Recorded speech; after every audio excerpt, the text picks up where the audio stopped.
What's going on, guys? This is Tiff the Garden Goddess reporting from Dallas, Texas, and today I will be going over with you guys how to prep for a hard freeze.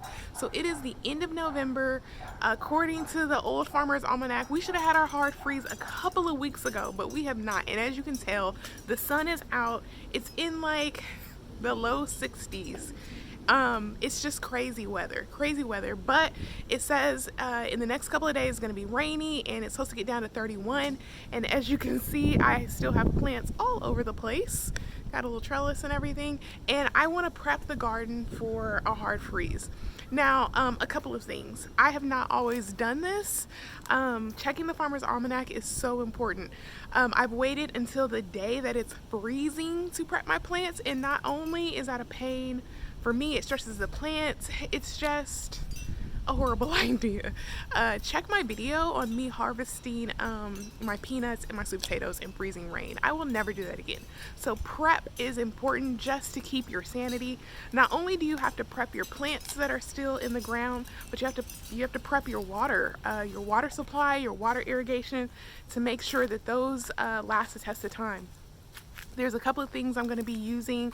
I still got to go to Lowe's to get some of the covers, but I do have this greenhouse that I'll be using for some of my plants, and going under my passion fruit trellis there.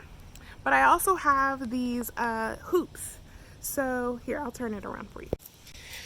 So this is one of the beauty of the hoops. It makes prepping the garden for different seasons really easy. So I will just be buying a plastic and putting it over the hoops and clamping the plastic down with these little clamps here.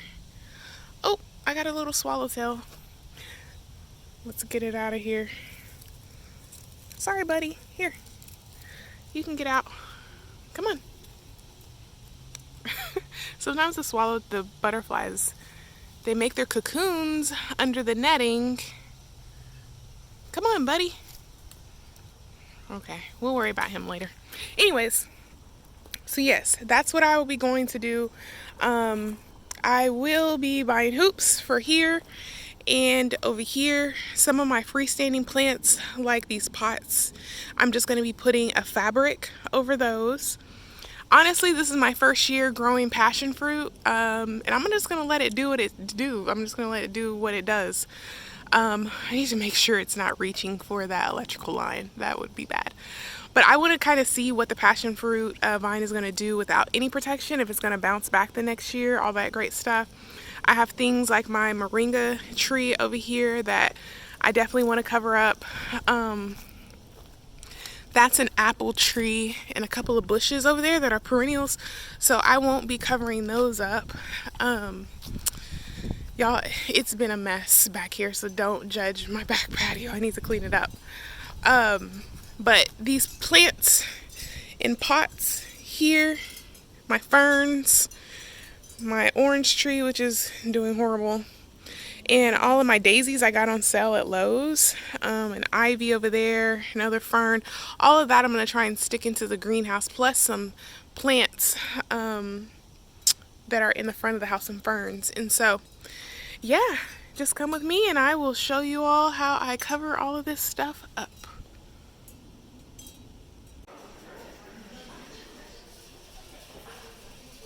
안에 보고 할 수 있는 게 없다고. 올해는 여기도 물건이 없고 거기도 뭐 기둥, 폐기둥 받을 만한 거 상관없이 기둥 한.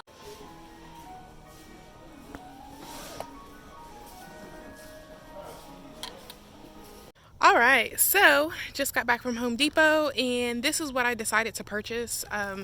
This is just plastic sheeting. You can actually find it in the painting department at your box stores.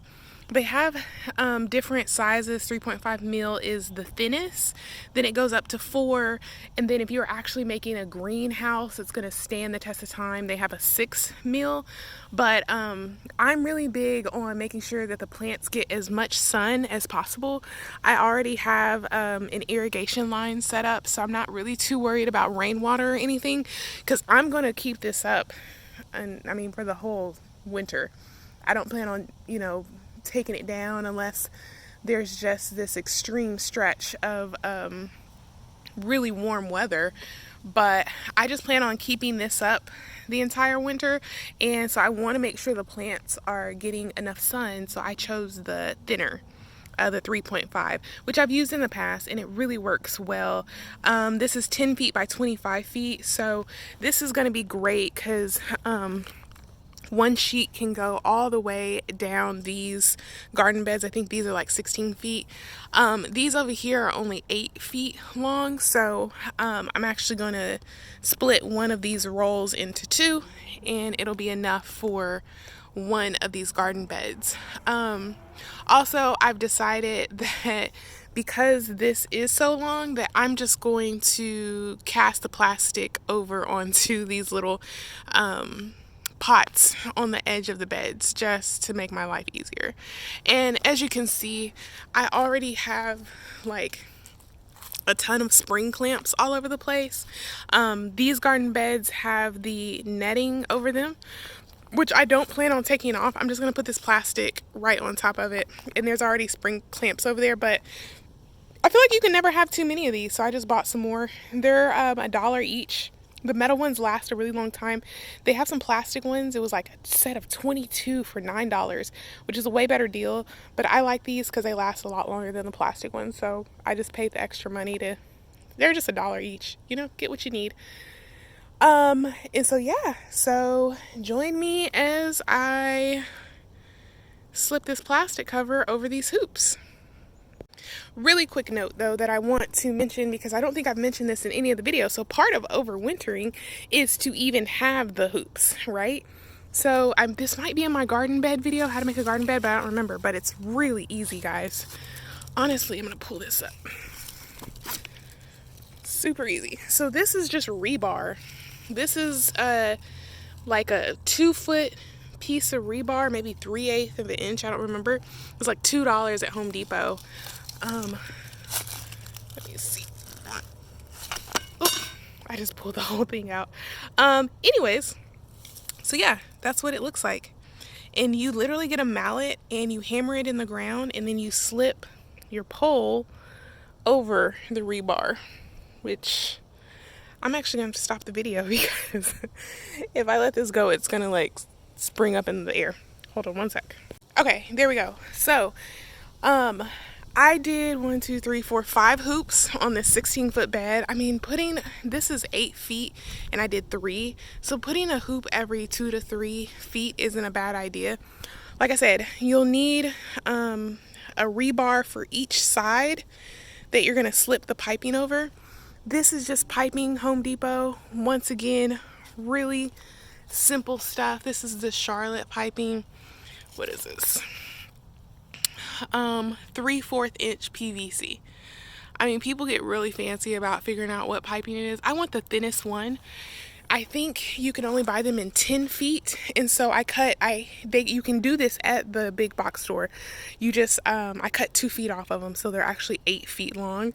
I didn't need it that high. One of the beauties that you'll soon see is that because I'm having it going over the row, I can slip some plants in here.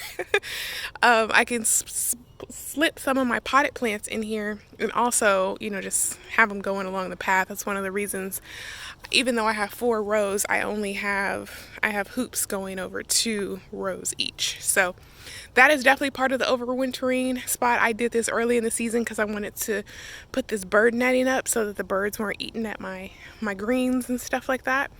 But you will definitely need that in order to put the plastic sheeting over, unless it's just a bare bed. I do have one bed over here that does not have hoops. It's my only bed that does not have hoops, and it has buckwheat oats in it. And honestly, I think I'm just gonna throw a blanket over it. It's not gonna be anything fancy. If I have any of the extra plastic sheeting, then we'll do that. I really don't expect the buckwheat to get that big until I take the plastic off or whatever's over it. Buckwheat is really great about just adding nutrition back into the soil, because literally you can just roll it back into the soil and it's just supposed to be really good. It's like a good ground cover, or like a good, I forgot what it's called. I'm gonna put the word up there, but it's a good cover for your garden beds that don't have anything growing in it. I even have a little bit of the buckwheat growing right there because I didn't have anything growing. So this isn't going to be a really fancy overwintering. It's also one of my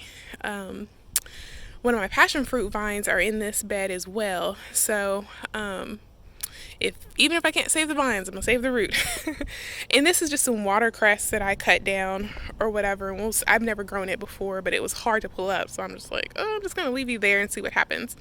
So this is the only bed that doesn't have the hoops, but it doesn't have anything major growing in it over the winter, so I'm really not that worried about it. Look, we have cats. Cats are always digging in the garden beds. So yeah, join me as I put these hoops up.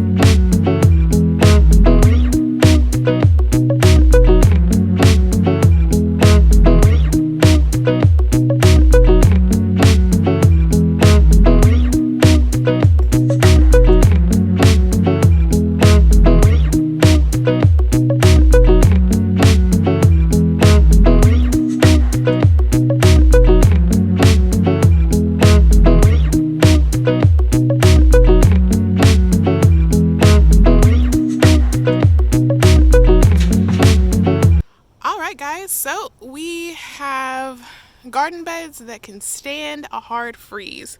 A couple of things I want to note is right here along the edge, I really was trying to make sure I pulled it as taut as possible.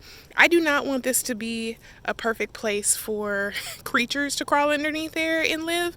So I left the netting, as you can see. I left the netting there. It's underneath. Also, I pulled it really taut. On these longer ones, I used 3 clamps on each end. In this middle, I just balled it up and just clamped it. I mean, the biggest thing with protecting against the frost is the wind. You really don't want the wind to get in there because that causes just as much damage as the actual ice. Over here for my strawberry beds, obviously I ran out of clamps. So I just used bricks. It was the extra, so I had excess, so I just cut the ends, and that excess I used for this garden bed, which has my strawberries on it, and then the other excess I used over there with bricks and extra clamps that I had. I'm still going back and forth on what I'm going to do with my passion vine. I'm going to do a little bit more research and see if I really need to cover it up or if it'll be fine. The reality is it's one plant here, one plant there that came up to about that height when I first bought it. So in one season it got this thick. So if it dies back, it won't be too bad. I can just buy more, but I'd really like to keep it since I planted it the first year I had the house. So it's kind of sentimental. But anyways, this is how you do it. This is how you overwinter your garden beds.